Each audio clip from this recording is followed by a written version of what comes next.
Okay, here's my Six Nations round two review, and I've put down all the nations and I've highlighted the areas where I think there needs to be some improvement. England, the line out isn't working effectively. It's working for the majority of the time, but they're still losing too many balls at line out, and they could have got more tries against France had the line out worked better with the driving more. Discipline's still an issue. Carl Sinclair very lucky not to get a yellow card. Curry in the first match, yellow card. There's still too many penalties and yellow cards being given away by England. Even when they're winning, they need to work on their discipline massively. If they are to have a chance, A, to win the Six Nations this year, but B, to win the World Cup, they need to massively improve on discipline and intensity. Yes, they beat up Ireland physically, but in patches of that game, they switched off. And in patches against France, they put 40 odd points on France. They switched off for the try. And they switched off after 54, 56 minutes. They allowed the game to just meander aimlessly to a conclusion when they could have put another 20, 30, 40 points on the board. They really could have. I believe that. So they need to keep the intensity levels up, but the discipline levels need to be better. And the line out needs to be properly worked on. Apart from that, they're pretty solid. They've really worked on their issues. Breakdown, far better now. Far better that they've made the changes in the back row, and the players selected really are confident. But there's your big issues. Scotland, defence, still leaking too many tries unnecessarily. They need to be more patient in attack and defence. Because their forward pack is the smallest forward pack in the Six Nations, they're rushing up out the line very, very quickly to make up for the lack of physicality that they have to put pressure, and that leaves spaces in behind. And their attacking structure, when the game slows down, because that forward pack is the smallest forward pack, and they are missing some of their big, intense players who are physical, they need to be calm down, reset, get the structure right, take a few phases, and then do the expansive play. You've got to earn the right to be expansive. You can't be expansive off the hop. So patience and structure, both in defence and attack, need to just be worked on. But the platform is good. Wales, line-out's not working very well, and neither's the maul. The scrum is, but the maul and line-out, because both are under pressure, one is affecting the other. Is it the line-out affecting the maul, or is it the maul affecting the line-out? I don't know. It's a bit of both. The Italians exploited both the line-out weakness and the maul weakness very, very well. So set play needs to be improved, and also intensity. They allowed the Italians too much ball, and there was a lot of drop ball in there as well, and a lot of forward passes, so concentration and intensity again. But again, they've won ugly in 2 games. They haven't played well, but they've won, and that is important. They're getting the wins, and I think they can learn from winning. They can learn more from winning badly than winning at a coast. They can learn a lot more from that. So the line out and the maul definitely need work. Set play is a big issue. Dan Biggar also, as an individual player, needs to be a little bit more focused with his kicking. He didn't have the best of games at the weekend. Anscombe also has had a few errors in his game as well. Both fly halves need to just work on a few things. It's not major. They haven't lost the games because of their mistakes, but they later date, England, Wales, Ireland, that could prove crucial. So they need to just brush up in a few areas, but it's not the end of the world. Italy, the scrum isn't functioning as well as it would like. A lot of lost ball at scrum. Because Castrogiovanni and Lo Cicero, for example, have retired. Giraldini's the experienced front rower. Zani's not in the squad. Bortolami's retired at second row, and Delapay, and of course Parise is now also without Bergamasco at flanker as well. So there's a lot of experience that's not in that scrum at the moment for retirement or not being in the squad. And those two, Giraldini and Parise, are guiding that scrum through. They need a bit more help from the rest of their forward pack. So the scrum needs to come as a collective and work together. Goal kicking has improved, still room for improvement. Too many missed kicks at crucial times. Tommy Allen is massively improved as a goal kicker, but he's massively improved as a fly half in general.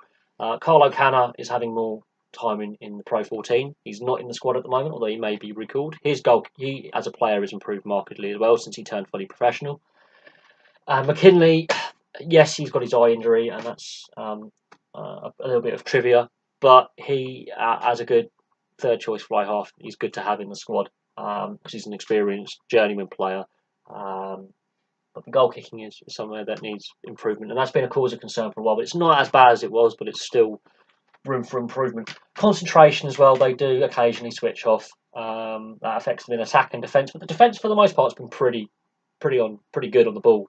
In the Wales game, it was very good. Scotland concentration left them a little bit, and the set play needs to be looked at. That's partly scrum, but also the maul as well and the line out. It's not 100% perfect, but they're little errors. It's not massive percentages, but it's enough to go, okay, we need a few improvements here.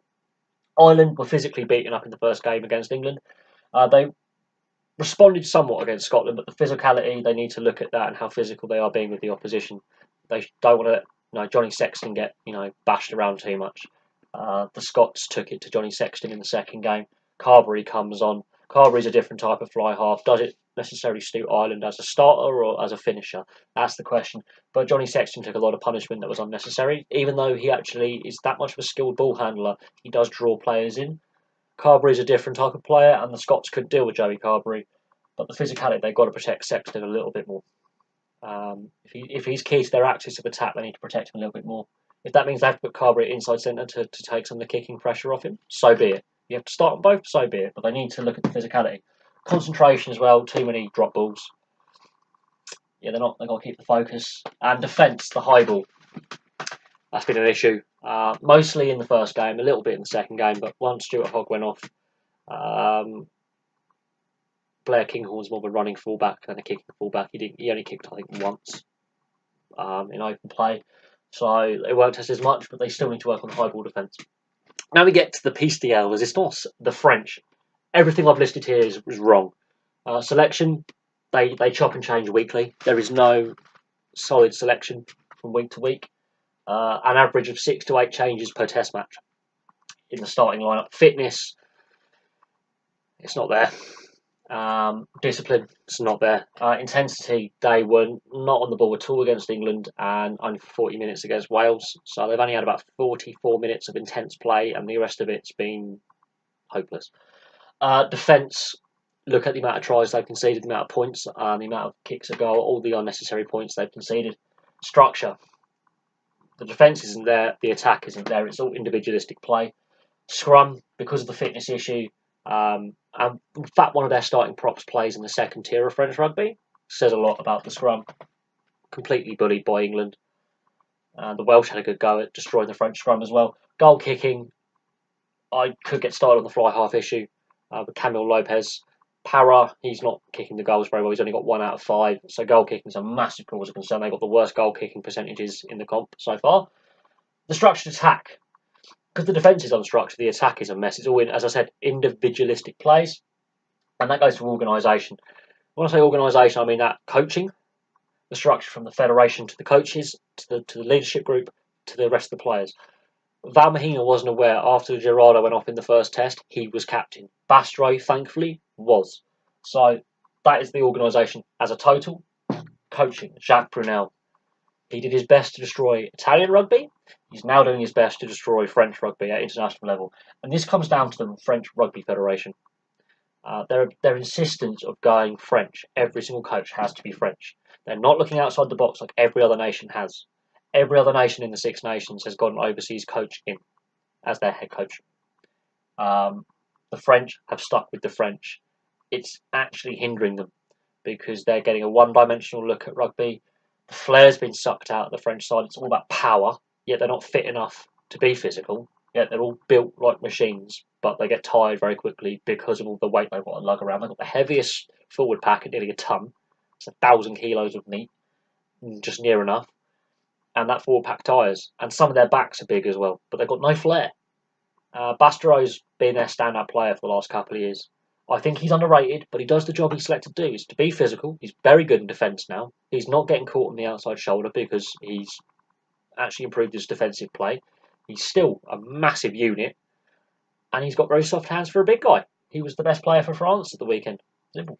But the French Rugby Federation needs to look at the top 14 with the amount of overseas players and the structures at club level and the fitness levels, which are not there, and coaching. They need to look outside the box. To keep sticking with French coaches is failing French rugby.